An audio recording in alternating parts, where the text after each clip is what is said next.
Here's a thought.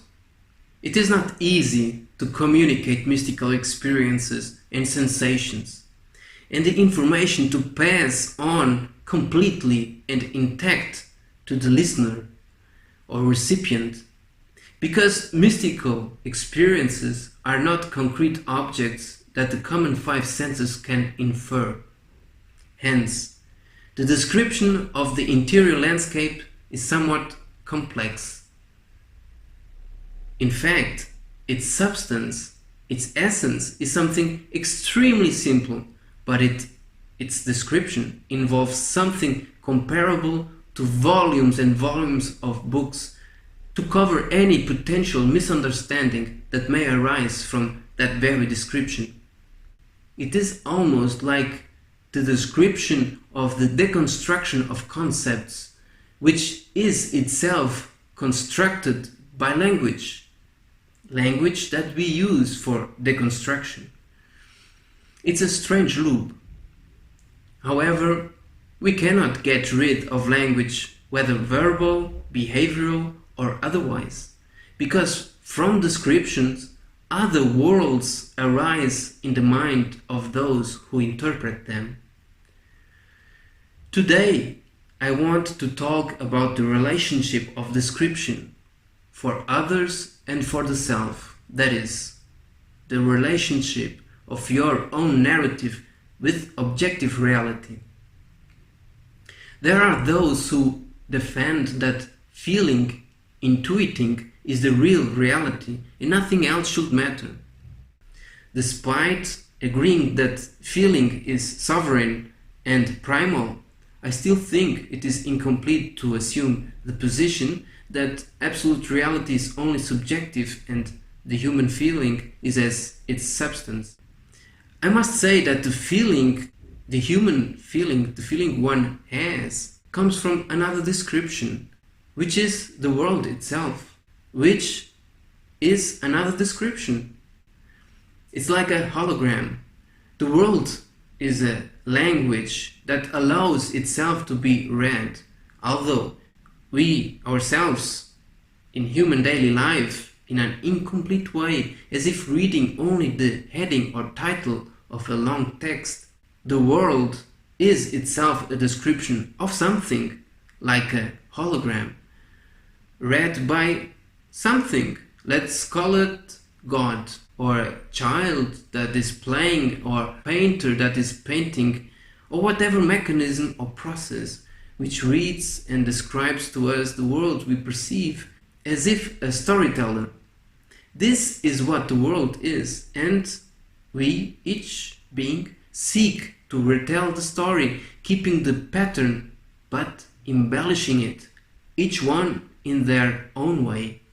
Therefore, in every story there is a truth. It is the subtle pattern that is maintained, a certain je ne sais quoi.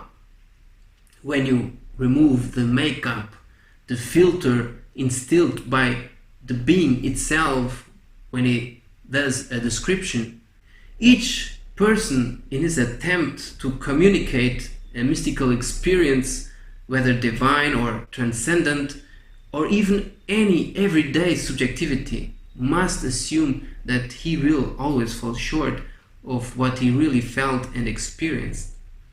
We must assume that the story must be told and retained with a grain of salt, as it will always be incomplete for those trying to describe it and for those trying to understand it. But even so, any description should not be despised, as it is a source of creation, as if a biological mutation is taking place, so that new embroidered worlds will arise in the subjectivities of other beings. The attempt to describe, for example, what enlightenment is, has to take into account that there is an undeniable difficulty in expression through language. But once again, I say, this is no reason for language to be discarded. There are those who do discard it, maintaining that descriptions are totally irrelevant. they have an individualistic tendency to think the description when it takes place, the description of what enlightenment is of their own merit, when in fact language is a collective effort. Never forget that. Whenever we use language, it is a legacy of all our ancestors. As accurate as we find a description to be in relation to what a particular mystical, divine, transcendental experience is, it will never be due to the person's own merit, but rather the merit of many previous generations. Language is a collective effort. Don't ever forget this, especially when you think you're right and yearn for merit. As for enlightenment, truly describing the subjective and experiential state to yourself, that is, your own narrative, requires brutal honesty with the self. On the other hand, whoever assimilates the description of someone else will be a receptor and is also required to undertake a commitment, that is, to suspend disbelief. Both parties will have to commit to establish a connection and consequently communication. It has become a cliché to say that everything changes, that nothing is static. And indeed, the profound sense of how much this is so has been lost as well. So much so that paradoxes naturally arise. True paradoxes, irresolvable paradoxes. The world is information. And for being or becoming information, there must be a circulation of data, energy, matter, things. Because everything is dynamic, because everything is impermanent, that's why the world is information. But if this is so, who is the communicator and who is the listener? Reality is information. Be a good listener and be a good communicator. There is a saying, a Portuguese proverb that goes like this: Quando burro fala, o outro baixa as orelhas. The translation for this is: when one donkey speaks, the other lowers his ears. This expression is used for when one person is speaking. The other ones have to listen, but all of them assume to be fools. Also, the very description of what enlightenment is has varied over the centuries. This word, enlightenment, was applied in this context of spiritual and religious development in the West after scholars had interpreted Eastern sacred writings. There was no equivalent concept in the West, and consequently the interpretation tried synonyms such as the word enlightenment, and until recently the term or expression wake up or waking up is much hyped in New Age circles and conspiracy theorists, to make an analogy with the Matrix movie, probably.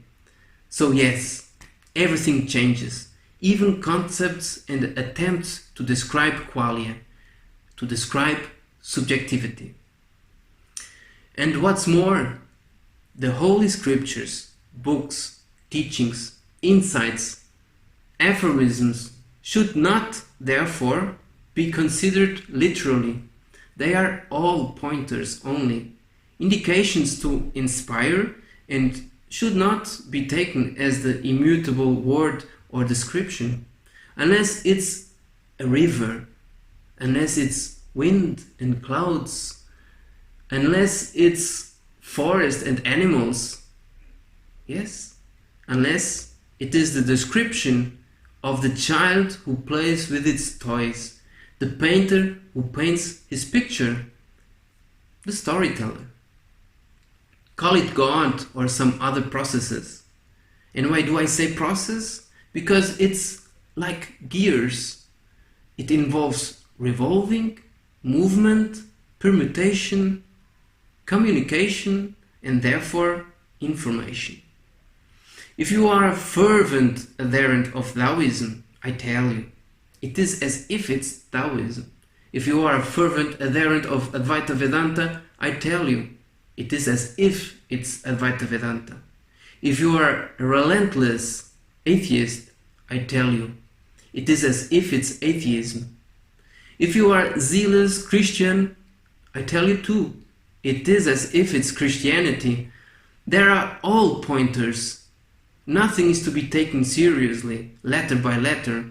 Everything is a metaphor, and I stress, it is as if a metaphor, a description that allows itself to be mutated by our own attempts at description.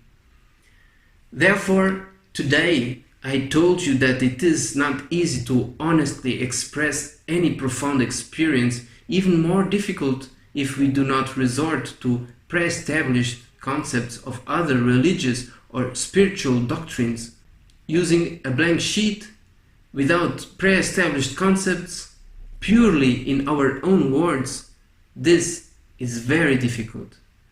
That is why, naturally, many people advocate one or another spiritual or religious discipline, because the verbiage, the expressions and concepts already exist, and we go on the ride of sacred scriptures that are nothing more than an attempt to describe the mystery that is subjectivity. I leave this following exercise to you.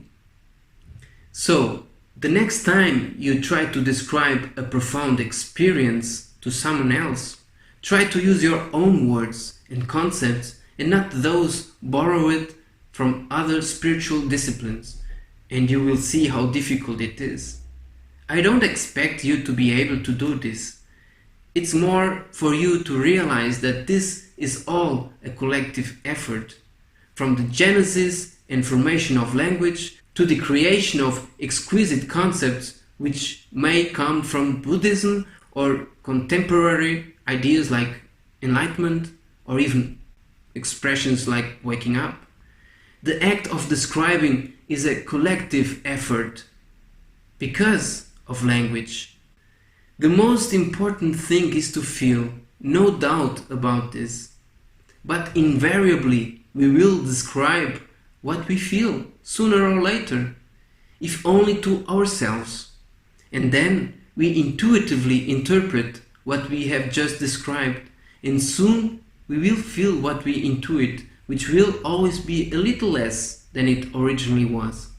But even so, this mutation, it has its place to complete the entire spectrum of which one is entitled.